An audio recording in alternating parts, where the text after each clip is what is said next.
Okay, jumping into day 2 of 3-3 stack install. When I became a defensive coordinator, I knew inherently that, hey, we need to stop the run just from an offensive perspective. You know that if you've been on the other side of a team that just keeps running the ball on you, it's so demoralizing. I think in 2013, I went to the Pac-12 championship game, and ASU was hosting it, and they were playing Stanford. And I'll never forget, Stanford got up on them, and this is back in the old pound the rock Stanford days, and Stanford got up and they just milked the clock the entire second half to where there was like very few possessions, and they just ran the ball, moved the ball, moved the ball, moved the ball, and drained the clock. And I remember being surrounded by ASU fans and just how demoralizing that was. Like, you just feel this helpless feeling. And so to me, and I know that any defensive coordinator will reiterate this, you have to stop the run first. You might be facing, even I've read air raid books, so you think air raid, they're going to pass the ball. Every air raid book I've read, they talk about offensively, they have to establish the run, which is so funny to think about. But they talk about the run game first and foremost and how it has to be part of it. I've been part of air raid offenses where they'll read the box, and if they have numbers, they're going to run the ball. They're going to run the ball. And so you have to be able to stop the run first. And so, starting with that, we want to talk about the box. So, this is anything between the tackles here. All right. With no attached tight end and just one running back, one quarterback, your typical 10 or 11 personnel offenses, you got 6 gaps to cover here with 6 defenders. So, that is how you want to set up your base. Now, there's a thought process that the D linemen are going to work in conjunction with the linebackers behind him. So meaning if the ends have B gap, the outside backer is going to take C gap. If he has C gap, he's going to take B gap. And it's not that they're blitzing it, that's their gap control if there's a run.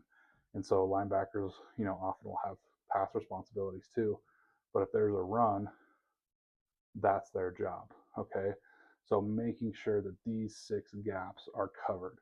A lot of defenses, want to talk about making this nose a 2 gap player.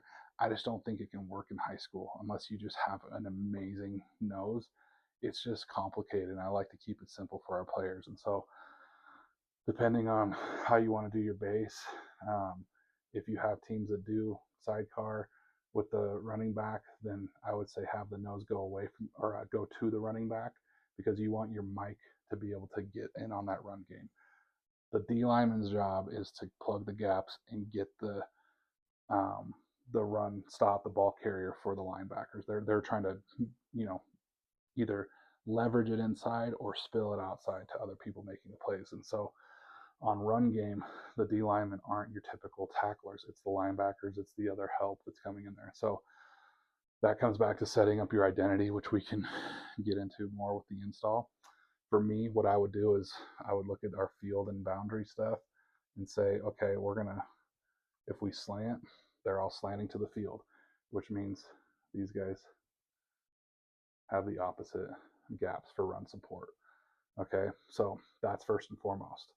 Now, you have to have rules. If you bring in an attached tight end, that's where these safeties or these nickels are going to have to get involved, and that creates more surface area to cover. But for just an early install, let's just talk about this. Okay.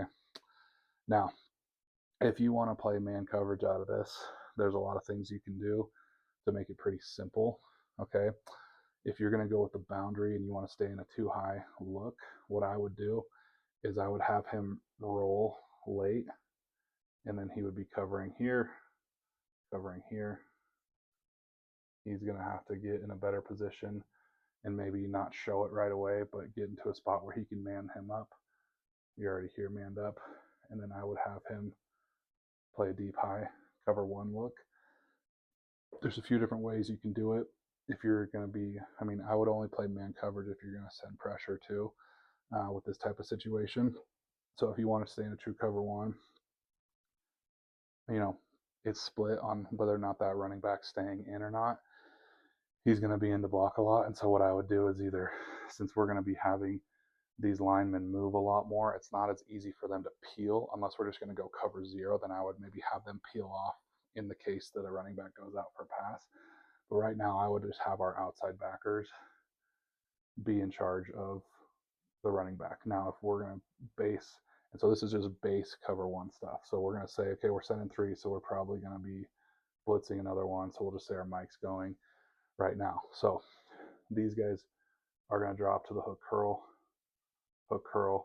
But if this running back goes out, this same side backer is going to go with him. If he goes out this way, this same side backer is going to go with him, and the other one sits and covers the hook curl, sits in the hole. And so that's the easiest way to set up. It depends what you want your base to be with your coverages and everything like that.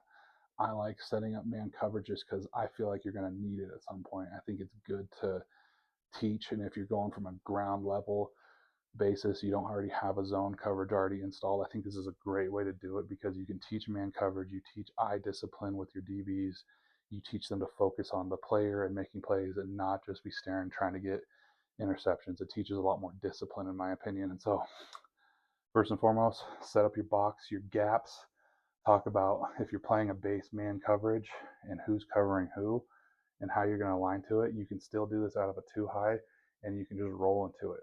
Okay. And so that's, probably day 1, day 2 type of stuff that you want to look at for installing the 3-3 stack. And again, this is sticking with a 2 high shell with a boundary and field strength call for our base.